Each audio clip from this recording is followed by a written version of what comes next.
Hari ulang tahun Korps Brimob ke-79 menjadi momen bersejarah bagi anggota Brimob untuk tetap menumbuhkan rasa profesionalisme dan cinta tanah air. Dua siklon tropis yang masih muncul di wilayah Samudra Pasifik menyebabkan sebagian wilayah Maluku Utara masih diliputi potensi hujan.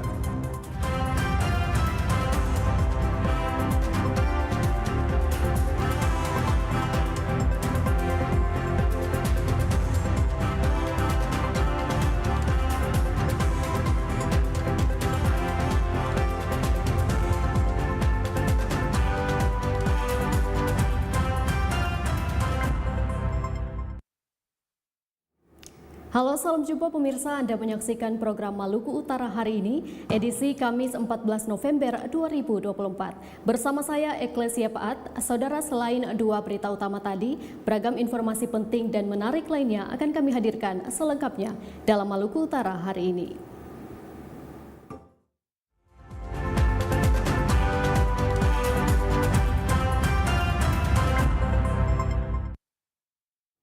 Kita ikuti informasi pertama. Saudara, momen hari ulang tahun Korps Brimob ke-79 yang diperingati setiap tanggal 14 November menjadi momen bersejarah bagi anggota Brimob untuk tetap menumbuhkan rasa profesionalisme dan cinta tanah air.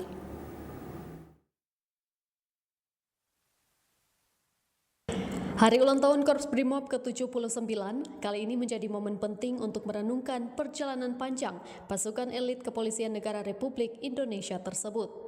Keberadaan Brimob tidak hanya untuk menjalankan operasi besar, namun juga untuk memberikan rasa aman kepada masyarakat, baik dalam menghadapi ancaman global seperti terorisme maupun ancaman lokal seperti gangguan Kamtibmas. Dalam wawancara di sela-sela perayaan HUT Brimob yang berlangsung di Markas Komando Batalion B Pelopor, Sofivi, Maluku Utara, Wakil Komandan Batalion B Brimob, AKP Jeffrey Nusalawo, menyampaikan komitmen Brimob di mana harus tetap profesional dan setia mengabdi kepada negara dan masyarakat, serta mendukung setiap program dari pemerintah. Harapan kami ke depan, Brimob tetap setia kepada negara, kemudian mendukung kebijakan-kebijakan pemerintah, kita tetap seperti itu. Di kesempatan tersebut, Kapolsek Oba Utara Ibda Suherlin SIP MH juga turut menyampaikan harapannya kepada satuan Brimob untuk tetap bersama-sama bersinergi, menjaga Kamtibmas dan menjalankan tugas dengan setia. Ya, harapan kami untuk dari khususnya saya mewakili dari Bapak Kapolresta mengharapkan untuk Brimob selalu setia Prabu, setia kepada pimpinan dan negara. Karena kenapa? Brimob ini adalah pasukan pemukul Polri.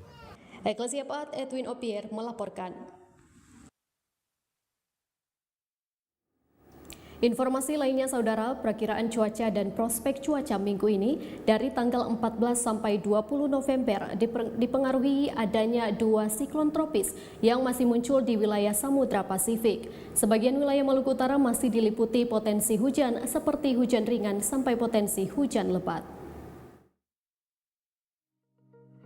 Dapat kami sampaikan bahwa perakiraan cuaca 1 minggu ke depan dan prospek cuaca di wilayah Maluku Utara periode tanggal 14 hingga 20 November 2024 umumnya masih berpotensi terjadi hujan dengan intensitas ringan hingga lebat. Kondisi hujan ini masih kami prediksikan hampir di sebagian besar wilayah Kabupaten Maluku Utara. Jika kami rincikan untuk tanggal 14 hingga tanggal 15 November, potensi hujan ini terjadi di wilayah Morotai, Halut, Halmahera Timur, Halmahera Tengah, Kota Tidore Kepulauan, Halmahera Barat, Kota Ternate, Halmahera Selatan. Kemudian di tanggal 16 dan 17 November, potensi hujan bergerak ke arah selatan sehingga berdampak khusus wilayah di Halmahera Barat, Halmahera Timur, Halmahera Utara, Halmahera Tengah, Halmahera Selatan, Kota Ternate, Tidore Kepulauan, Kepulauan Sula, dan Kepulauan Aliabu. Untuk tanggal 18 hingga tanggal 20 potensinya merata hampir di semua wilayah kabupaten kota wilayah Maluku Utara. Kondisi cuaca ini diakibatkan karena adanya dua siklon tropis yang masih muncul di wilayah Samudra Pasifik, dan adanya siklon tropis ini membawa dampak secara tidak langsung bagi cuaca ekstrim di wilayah Maluku Utara. sehingga kami menghimbau kepada masyarakat wilayah Maluku Utara umumnya untuk mewaspadai adanya potensi cuaca ekstrim serta mengupdate informasi resmi dari informasi stasiun meteorologi Sultan Babula Ternate untuk mendapatkan informasi resmi dan tidak mengandung hoax.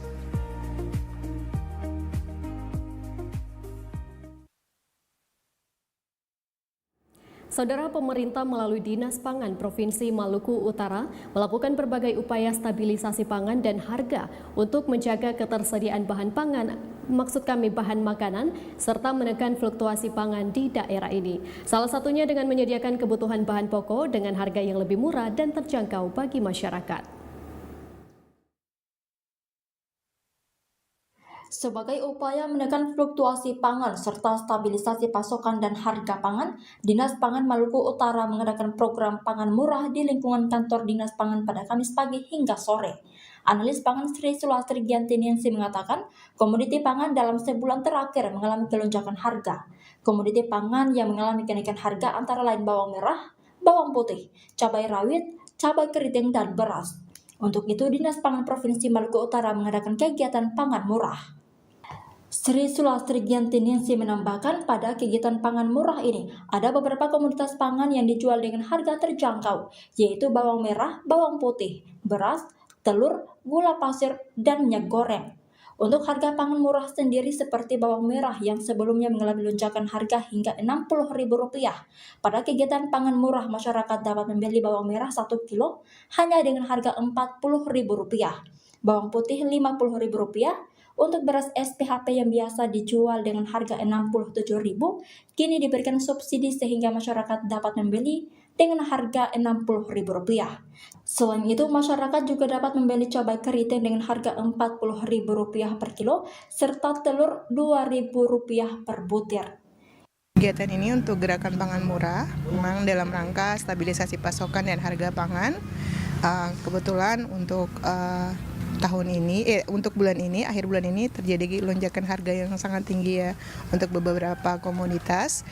Jadi ini salah satu program atau kegiatan untuk mengendalikan harga pangan. Ini kami sediakan beberapa komoditas yang mengalami kenaikan harga, beras, terus ada bawang merah, ada bawang putih, terus cabai rawit, cabai keriting, ada telur juga, dan gula merah, gula pasir dan minyak goreng. Untuk masyarakat Sofivi dan sekitarnya, ayo belanja di kios pangan Dinas Pangan Provinsi Maluku Utara karena kami sedang mengadakan gerakan pangan murah dalam rangka menjaga stabilisasi pasokan dan harga pangan. Sri Sulastri juga mengajak masyarakat Kota Sofivi dan sekitarnya untuk datang berbelanja di kios pangan murah Dinas Pangan Provinsi Maluku Utara. Kegiatan ini hanya berlangsung hingga jam 4 sore. Tim Liputan TVRI Maluku Utara melaporkan. Pemirsa, informasi lainnya akan kami hadirkan usai jeda berikut ini.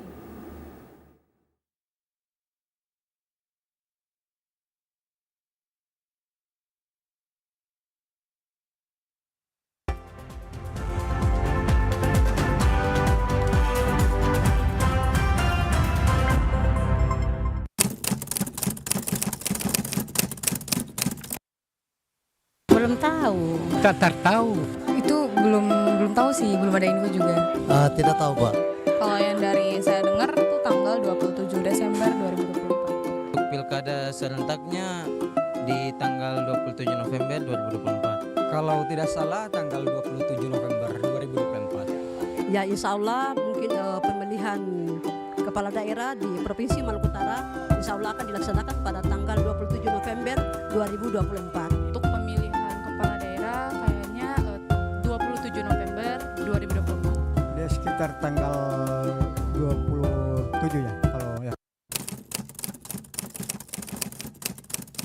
Lebih ke memperhatikan kalau jalan di kota ya mungkin udah agak lebih bagus, tapi kalau bisa yang di pelosok-pelosoknya begitu.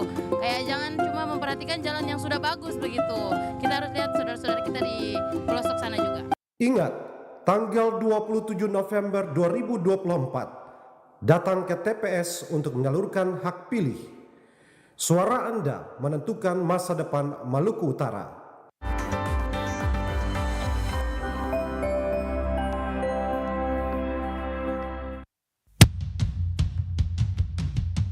Pilkada adalah sarana perwujudan kedaulatan rakyat, dilaksanakan secara langsung, umum, bebas, rahasia, jujur, dan adil untuk menghasilkan kepala daerah yang aspiratif, berkualitas, dan bertanggung jawab untuk membawa perubahan bagi kemajuan daerah dan kesejahteraan masyarakat.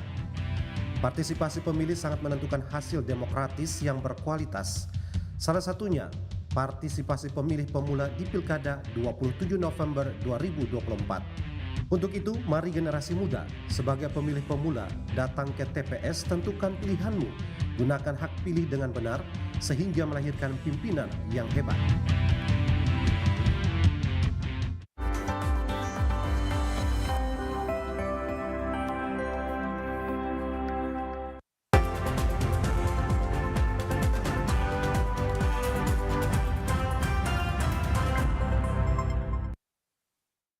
Kembali Anda menyaksikan Maluku Utara hari ini, dan kita ikuti informasi seputar pilkada.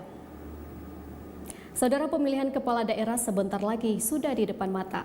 Pemerintah Kecamatan Obat Tengah mengajak seluruh lapisan masyarakat dan perangkat desa maupun lurah di Obat Tengah untuk kawal dan memastikan pilkada berjalan aman dan damai.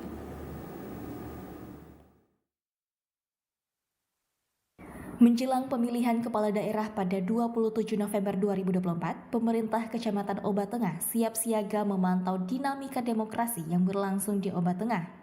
Camat Obat Tengah Muhammad Abdullah mengatakan, sejauh ini belum ditemukan adanya gejolak-gejolak yang dapat memicu ketegangan dan konflik antar kelompok masyarakat yang berbeda pilihan. Bahkan di masa kampanye pun, situasi dan kondisi di Obat Tengah terpantau kondusif dengan jumlah DPT sebanyak 7.064 pemilih, termasuk di dalamnya sekitar 200 pemilih pemula. Namun Muhammad Abdullah mewanti-wanti terhadap jumlah partisipasi pemilih yang berdasarkan pada pemilu sebelumnya jauh lebih rendah dari total DPT yang tercatat di Obat Tengah. Untuk sama-sama mari orang jaga pesta demokrasi ini, sehingga untuk Kecamatan Obat Tengah itu sendiri pada momentum politik sebelumnya kita jaga kondisi ini sehingga kita bisa masih mempertahankan untuk Kecamatan Obat Tengah itu sendiri masih dalam kategori kecamatan yang masih kondusif untuk momentum pemilihan kepala daerah maupun legislatif. Nah, oleh sebab itu sekali lagi saya selaku kepala wilayah kecamatan mengajak kepada semua lapisan masyarakat, perangkat desa, lurah, mari sama-sama orang himbau, mengajak kepada masyarakat untuk sama-sama orang jaga, orang kawal, sehingga pesta demokrasi ini, khususnya di Kecamatan Obat Tengah, dia bisa berjalan dengan lancar dan damai. Muhammad Abdullah mengajak seluruh lapisan masyarakat pada momentum 5 tahun sekali agar sama-sama berpartisipasi menjaga keamanan dan ketertiban di masing-masing desa kelurahan dan kawal pesta demokrasi ini agar dapat berjalan lancar, aman, dan damai. Tim Liputan TVRI Maluku Utara melaporkan. Saudara, terlaksananya pesta demokrasi yang baik dan sukses tidak terlepas dari peran serta partisipasi masyarakat. Untuk itu, Panwascam Oba Utara mengajak masyarakat untuk tetap bersatu, menjaga persaudaraan di tengah dinamika politik yang tengah berlangsung. Sebagai upaya dalam melaksanakan pemilihan umum kepala daerah yang sukses dan sesuai asas perundang-undangan, pihak penyelenggara terus melakukan berbagai tahapan serta proses pemilu kada yang bermutu dan berintegritas. Salah satunya dengan terus mengajak masyarakat untuk turut aktif berpartisipasi dalam kontestasi politik terkhusus pada Pilkada Serentak 2024 dengan cara menyalurkan hak pilihnya pada hari pemungutan suara nanti. Komisioner Panwascam Oba Utara Adrianti B. Ansar saat diwawancarai TVRI menyampaikan kepada seluruh lapisan masyarakat, khususnya yang berada di dataran Oba Utara, untuk bersama-sama menjaga ketertiban dan kedamaian menjelang dan pada saat hari pemungutan suara maupun pada saat perhitungan suara nanti. Selain itu, dirinya juga mengatakan masyarakat harus bersama-sama bersinergi dengan Bawaslu, yaitu menjadi masyarakat partisipan dalam hal mengawas, serta bersama-sama mencegah dugaan-dugaan pelanggaran. Adrianti juga menyampaikan agar masyarakat dapat menghindari informasi-informasi hoax yang beredar baik di kalangan masyarakat secara umum maupun di media sosial, menghindari politik uang maupun politik berbau sara. dan sama-sama mencegah terjadinya dugaan-dugaan pelanggaran dan hindari informasi-informasi hoaks, hindari postingan-postingan yang mengarah ke politik uang dan berbau sara. Mari jaga silaturahmi dan kekeluargaan yang selama ini telah kita bangun bersama.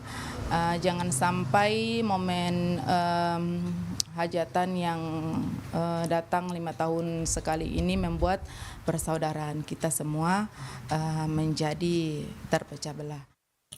Pada kesempatan itu, Adrianti mengajak masyarakat untuk tetap menjaga silaturahmi dan kekeluargaan yang telah dipupuk bersama, sambil menyukseskan pesta demokrasi yang datang di 5 tahun sekali. Faradila Sultan Batuah, Arini Jiang, Edwin Opir, TVRI Maluku Utara melaporkan. Saudara, informasi dalam segmen Klik Sulampa akan kami hadirkan usai jeda berikut ini.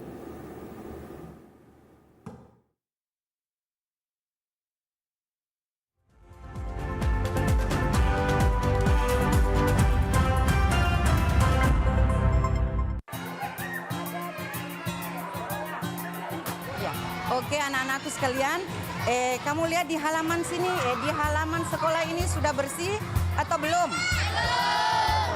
Masih banyak sampah-sampah berserakan ya? Mari kita sama-sama memungut sampah, buang di tempat sampah. Tidak boleh buang di tempat sembarangan tempat, ya? Mari kita sama-sama membuang sampah di tempat sampah.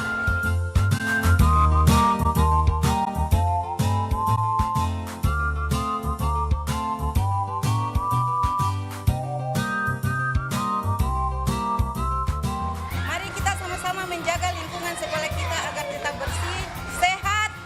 Sehat itu apa? Bersih. Bersih itu apa? Sehat.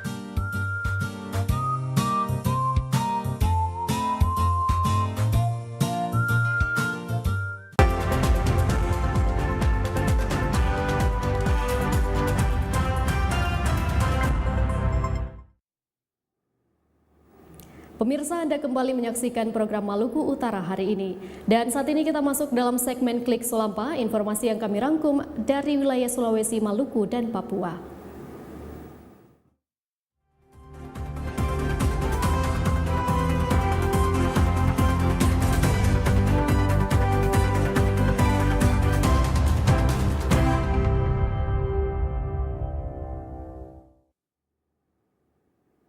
Informasi dari Sulawesi Tenggara.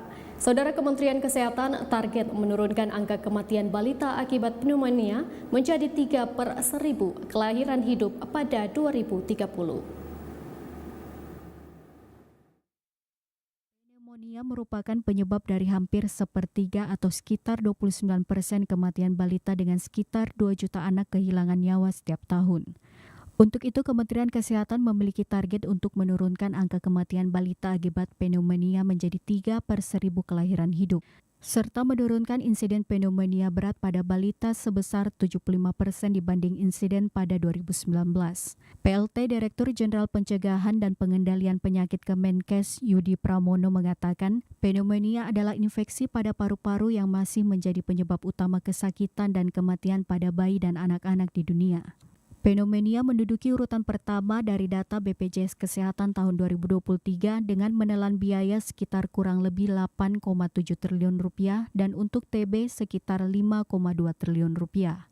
Untuk penyakit paru obstruksi kronis biayanya sekitar 1,8 triliun rupiah, serangan asma 1,4 triliun rupiah dan kanker paru sekitar 766 miliar rupiah. Oleh sebab itu, pencegahan dan pengendalian pneumonia harus diperhatikan dan kerjasama lintas sektor perlu ditingkatkan. Mengingat untuk pengendalian faktor risiko pneumonia meliputi pemberian ASI eksklusif, pemberian makanan tambahan, dan imunisasi. Selain itu, asap rokok, polusi di dalam maupun ruangan, kepadatan penduduk, serta rumah sehat yang memiliki ventilasi dan pencahayaan yang cukup. Dalam penanganan pneumonia secara efektif, WHO dan UNICEF mengadakan rencana aksi global untuk pencegahan, perlindungan, dan pengobatan. Indonesia juga turut berkomitmen untuk mencapai target turun pembangunan berkelanjutan yang ketiga. Nurhaliza Yonri Riyadi, TVRI Sultra melaporkan. Saudara, diduga gagal mendahului kendaraan di depannya, seorang pengendara motor tewas terlindas truk kontainer di Jalan Andi Malembasang, Kecamatan Somba Opu, Kabupaten Goa.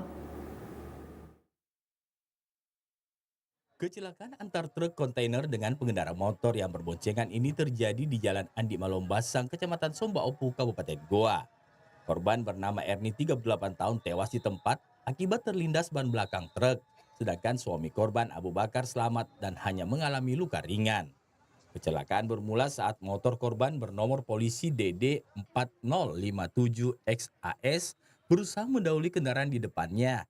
Namun dari arah yang bersamaan melaju sebuah mobil truk bernomor polisi DD 8258QZ yang langsung merempet dan melindas korban yang dibonceng hingga tewas di tempat. Menurut saksi mata, korban terserempet hingga jatuh terpental ke roda belakang truk. Usai melindas korban, sopir truk sempat kabur melarikan diri. Sampai bisa kecelakaan tadi, bagaimana ceritanya? Saya diseret ke belakang. Iya. Iya. Baru tidak berhenti, dia seret terus. Iya. Jadi mana tuh mobil truk, Pak? Kabur, saya nggak bisa tahan karena saya nggak bisa ambil. Tidak sempat kita lihat kendalanya. Tidak sempat, nggak bisa karena kita bisa tahu kan. Ada berapa roda itu, Pak? Yang mobil besar, truk besar. Kontainer, Pak, ya? Terjadi kecelakaan antara sepeda motor dengan mobil truk. Ya. Kemudiannya dari arah yang sama, Makassar menuju ke Buah Poros. Sampai di TKP di sini, diduga serempetan antara mobil dengan sepeda motor. Terus sepeda motor jatuh, boncengannya masuk ke mobil terkilas. Sementara ada 2 orang suami istri kerja meninggal di tempat, suaminya diperiksa. Sepeda motor dan truk kontainer langsung diamankan oleh petugas di depan unit Gakum Satlantas Polres Goa sebagai barang bukti. Dari Kabupaten Goa, Muhammad Imran, TVRI Sulawesi Selatan melaporkan. Kita beralih ke informasi lainnya, Saudara. Komisi Pemilihan Umum Kota Parepare melaksanakan bimbingan teknis atau BIMTEK penggunaan aplikasi Sirekap bagi anggota penyelenggara pemilihan pemungutan suara atau KPPS. KPPS di Kota Parepare mengikuti BIMTEK penggunaan aplikasi Sirekap Mobile yang akan digunakan pada hari pemungutan suara 27 November 2024 mendatang. Pelaksanaan kegiatan ini serentak di seluruh KPU wilayah Sulawesi Selatan. Komisioner KPU Parepare Kalmasyari menjelaskan, simulasi atau BIMTEK ini bertujuan untuk melihat kerja aplikasi tersebut agar saat pemungutan suara bisa digunakan dengan baik. Tentu yang di foto C hasil ini itulah yang menjadi acuan, tetap fokus ke pengisian secara manual. Untuk kerja aplikasi Sirekap ini sendiri hanya memfoto C hasil. Dan tujuan daripada kegiatan pada hari ini adalah mau melihat bagaimana kerja aplikasi Sirekap ini, karena ini kan masih terus selalu disimulasikan, dipermantap supaya nanti pada hari H tidak ada lagi masalah-masalah. Aplikasi Sirekap adalah aplikasi berbasis teknologi informasi yang dirancang untuk memfasilitasi rekapitulasi hasil penghitungan suara dalam pilkada. Meski begitu, penghitungan secara manual tetap menjadi acuan. Dari Parepare, Amiruddin, TVRI Sulsel melaporkan. Saudara, seorang ibu rumah tangga di Desa Tanah Karaeng, Kecamatan Manuju, Kabupaten Goa, tewas di tempat usai ditimpa pohon tumbang. Video amatir ini merekam detik-detik seorang ibu rumah tangga berusia 17 tahun tewas di tempat usai tertimpa pohon tumbang. Warga sekitar yang melihat kejadian tersebut berusaha mengeluarkan korban yang tertimpa pohon kapuk ini. Pohon tumbang yang menutupi jalan ini sempat memutus arus lalu lintas menuju Kecamatan Bungaya, Kabupaten Goa selama beberapa jam. Pohon tumbang yang menewaskan seorang IRT ini terjadi sekitar pukul 13.30 waktu Indonesia Tengah saat Desa Tanah Karaeng diterjang hujan deras disertai angin kencang. Pohon kapuk berukuran besar ini tiba-tiba tumbang dan menimpa kedua korban yang sedang berboncengan. Menurut Kepala Desa Tanah Karaeng, korban yang dibonceng meninggal di tempat, sementara yang membonceng selamat dan hanya mengalami luka-luka. Terjadi pohon tumbang akibat angin kencang di mana menimpa pengguna jalan yang berboncengan dengan adik iparnya perempuannya. Korban atas nama Nur Habli Minanti alias Anti, umur 17 tahun, alamat Dusun Tanakaraeng, Desa Tanakaraeng, Kecamatan Manuju, Kabupaten Goa, meninggal di tempat, sedangkan yang membonceng korban alhamdulillah selamat. Kami atas nama pemerintah desa turut berbelasungkawa. Semoga almarhumah diterima di sisi Allah Subhanahu wa taala dan keluarga yang ditinggalkan diberi ketabahan. Amin. Amin ya rabbal alamin. Korban disemayamkan di rumah duka di Dusun Tanakaraeng, Desa Tanakaraeng, Kecamatan Manuju, Kabupaten Goa. Dari Kabupaten Goa, Muhammad Imran TVRI Sulsel melaporkan.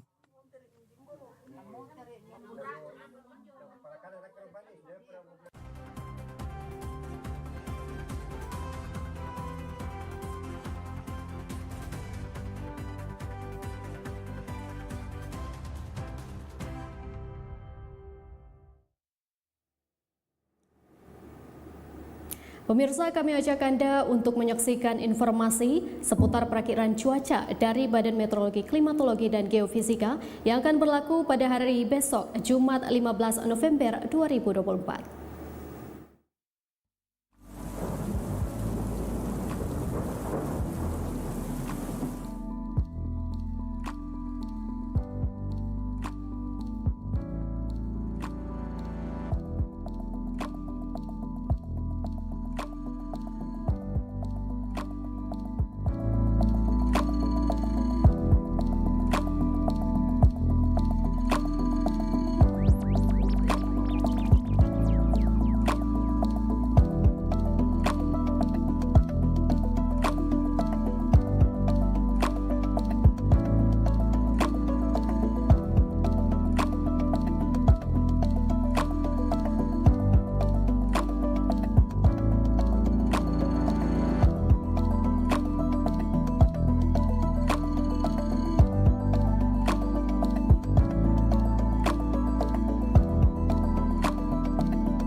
Pemirsa, informasi perakiraan cuaca tadi sekaligus menutup perjumpaan kita dalam Maluku Utara hari ini. Mewakili kerabat kerja yang bertugas, mengucapkan terima kasih atas kebersamaan Anda.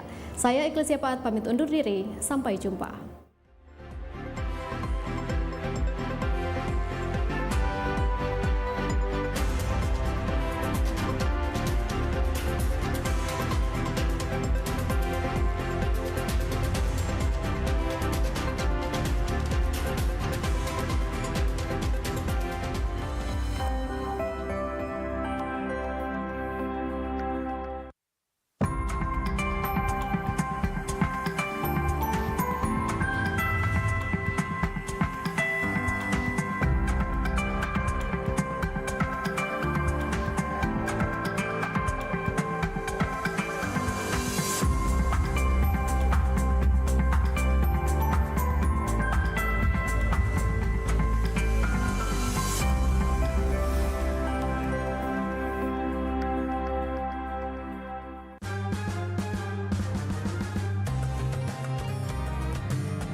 اقرأ باسم ربك الذي خلق خلق الإنسان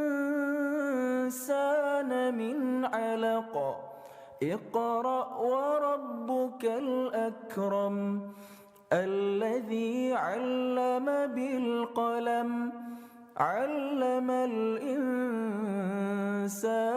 ما لم يعلم.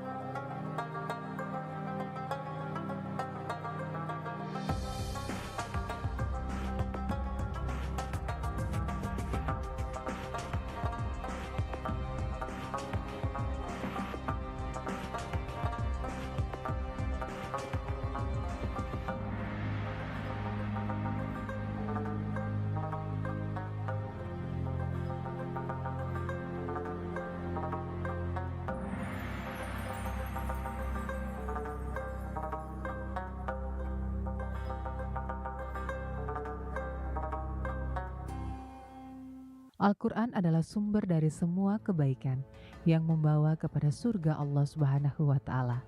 Al-Quran dijadikan sebagai pedoman berkehidupan.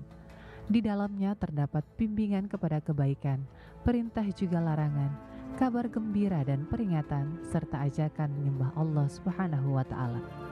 Al-Quran menjadi sumber utama dan pertama bagi umat Islam yang menjadi dasar bagi semua manusia dalam menjalani kehidupan di dunia yang sesuai dengan apa yang telah diperintahkan oleh Allah. Sebagai petunjuk bagi umat Islam, penting pembelajaran Al-Quran dimulai sejak dini, karena belajar Al-Quran merupakan sebuah proses yang panjang. Dengan belajar Al-Quran, artinya anak-anak bisa memperoleh pendidikan yang baik untuk menjadi muslim sejati yang taat beragama. Terlagi, dengan membaca Al-Quran, manusia akan diberikan petunjuk untuk mendapatkan kehidupan yang lebih baik.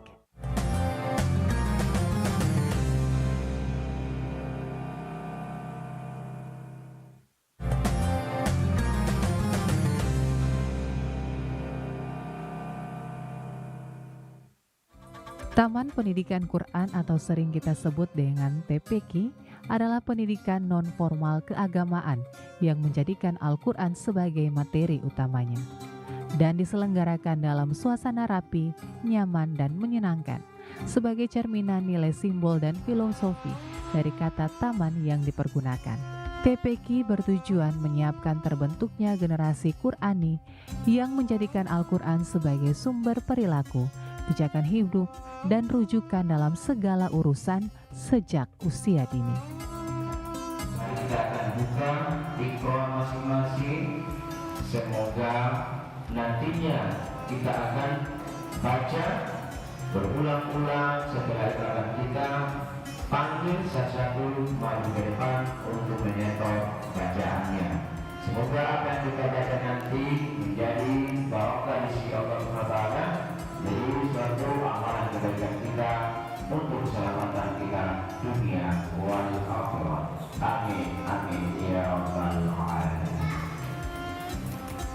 Hal inilah yang menjadi materi pokok yang diajarkan pada TPQ Nurul Huda yang berlokasi di Air Mata Cina. Setiap hari para santri yang rata-rata merupakan anak usia dini datang belajar Al-Quran mulai dari pagi hingga siang hari. Dalam proses belajar, santri diajarkan mulai dari tingkat yang paling dasar yaitu Iqra hingga pada tingkat memperbaiki bacaan sesuai tajwid. Pembelajaran kami yang ada di TPQ Al-Hidayah Air Mata Cina, bahwa pelajaran kami ada dua mata pelajaran, yaitu pelajaran pokok dengan pelajaran tunjangan. Pelajaran pokok kami yaitu membaca dan menulis Al-Quran, dan pelajaran tunjangan yang kami lakukan selama ini yaitu pertama adalah menghafal doa sehari-hari, kemudian menghafal doa-doa sholat, kemudian menghafal surat-surat pendek dan ayat-ayat pilihan, serta tunjangan lainnya adalah bahasa Arab, sejarah peradaban Islam, dan dinul Islam. Mode pembelajaran kami yaitu setiap hari adalah melakukannya. Untuk pelajaran pokok diawali dalam hal ini penyetoran bacaan masing-masing, dan setelah pelajaran selesai dengan bacaan kemudian dan tulisan tadi selesai semuanya, baru kita akan masuki pembelajaran tambahan tadi.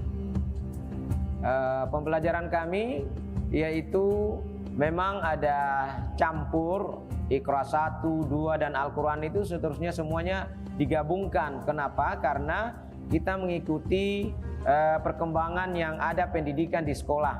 Karena santri kami ini adalah sekolahnya di sekolah di luar, dalam hal ini bukan di TPQ, maka kami mengikuti mereka punya waktu yang ada di sekolah.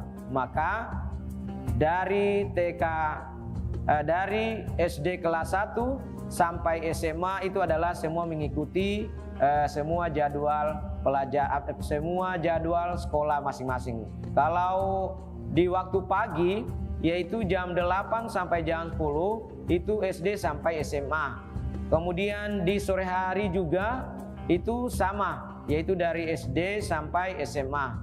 Kemudian jam 10 pagi sampai jam 12 itu adalah dikhususkan untuk TKQ. Alhamdulillah anak-anak kami dari TPQ ini dari tahun 2015 yang lalu itu kami alhamdulillah sudah masuk pada program hafalan, belajar menghafal. Dan alhamdulillah menghafal di sini sudah sampai ada yang mengikuti lomba 5 juz atau dan tilawah, yaitu 5 juz dan tilawah. Alhamdulillah dari tahun 2015 sampai 2023 kemarin santri kami sudah selalu mewakili Kota Ambon menuju tingkat Provinsi Maluku, dan malah alhamdulillah anak-anak kami sudah mewakili Maluku di tingkat nasional, STQ maupun MTQ nasional. Itu barangkali yang kami capai selama ini. Taman Pendidikan Quran menjadi wadah bagi anak-anak dalam memahami dan mengamalkan ajaran agama Islam. Dengan mengajarkan Al-Quran sejak dini pada anak-anak, secara tidak langsung telah menumbuhkan kecintaan anak terhadap Al-Quran, sehingga mereka dapat dengan mudah memahami, bahkan menghafal setiap surat yang diajarkan. Dengan mengajarkan Al-Quran sejak dini pada anak-anak, secara tidak langsung telah menumbuhkan kecintaan anak terhadap Al-Quran, sehingga mereka dapat dengan mudah memahami, bahkan menghafal setiap surat yang diajarkan. Hal penting yang juga diajarkan pada Taman Pendidikan Quran adalah pembelajaran bahasa Arab. Hal ini dikarenakan bahasa Arab menjadi dasar agar bisa memahami makna dari ayat yang dibaca. Selama belajar di Taman Pendidikan Quran, perkembangan baca santri dapat terlihat dari pencapaian yang sudah diraih oleh para santri selama ini.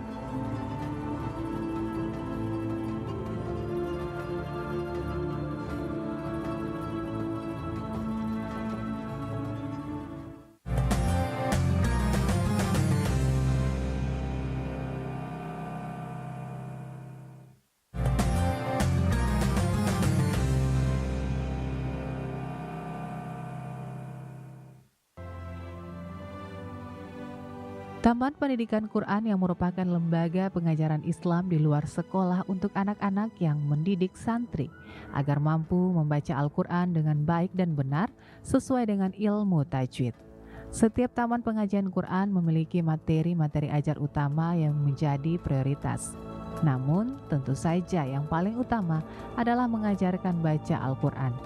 Seperti model dan cara pengajaran yang diterapkan pada TPQ Asy-Syifa, di mana setiap santri di sini yang belajar dalam prosesnya sudah mahir dalam membaca Al-Quran, namun untuk bisa ke tahap baca berikutnya harus memenuhi syarat dengan menghafal beberapa surat pendek pilihan. Hal ini bertujuan agar nanti setelah santri sudah lancar membaca, mereka juga sudah bisa menghafal surat-surat pendek yang ada pada juz 30. Proses belajar baca Al-Quran disesuaikan dengan kelompok baca, agar lebih mudah mengontrol santri dan lebih mudah dalam melakukan penilaian terhadap kemampuan baca santri.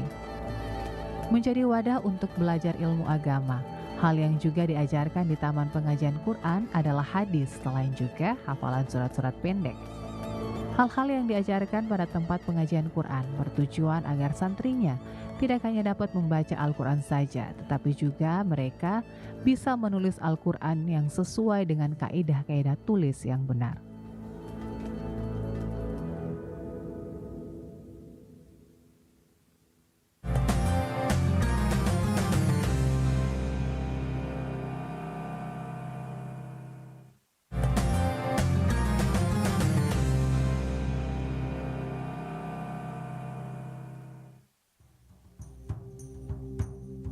Menjadi tempat pendidikan yang mengajarkan anak-anak agar mampu membaca Al-Quran menjadi hal utama yang akan didapatkan ketika anak-anak mengenyam pendidikan di Taman